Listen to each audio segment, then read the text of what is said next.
Hello mga ka-GCash! Sa video na to, ipapakita ko sa inyo kung paano magpadala ng pera mula GCash papunta sa inyong bank account ng madali at mabilis. So ano nga ba ang GCash to bank transfer? Sa feature na ito, pwede mong ilipat ang iyong GCash account balance papunta sa bank account mo, maging ito man ay BDO, BPI, Metrobank, Landbank, RCBC o iba pang mga bangko sa loob lamang ng ilang minuto. Step by step ang gagawin natin para siguradong smooth ang inyong transaction. Una, buksan ang inyong GCash app at mag-login gamit ang inyong 4-digit PIN. Then dito sa homepage, bago tayo mag-proceed dun sa pangalawang step, titiyakin muna natin guys, susuriin muna natin yung laman ng ating GCash account at titiyakin natin na hindi tayo lalampas kung magkano yung ipapadala nating pera mula sa ating GCash account papunta sa bangko, okay? Then dito sa homepage, pindutin ang bank transfer. So makikita mo ang listahan ng mga partner banks, okay? So piliin ang inyong bangko na padadala ng pera. So dito gagawa tayo ng actual transfer, okay? So from my GCash account, magpapadala ako ng pera or magta-transfer ako ng pera papunta sa RCBC Bank.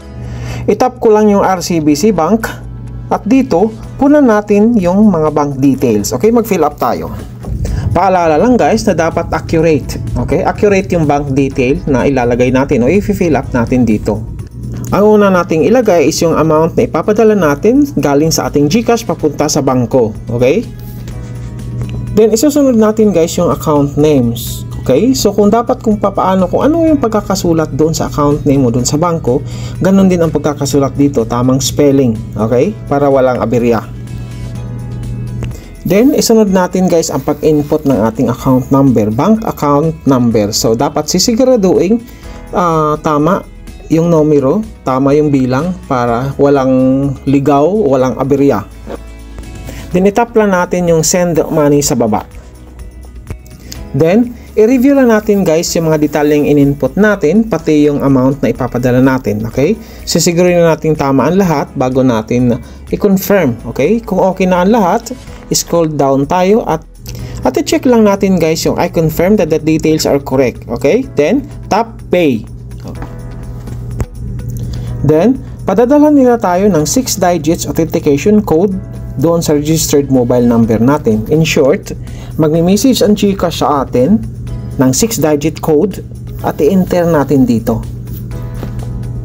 Then, i-press lang natin guys yung submit button. So yan guys, bank transfer is being processed, okay?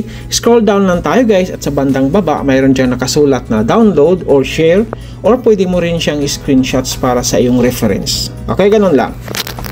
Tutugunan natin ang mga most frequently asked questions o yung mga tanong na madalas tinatanong.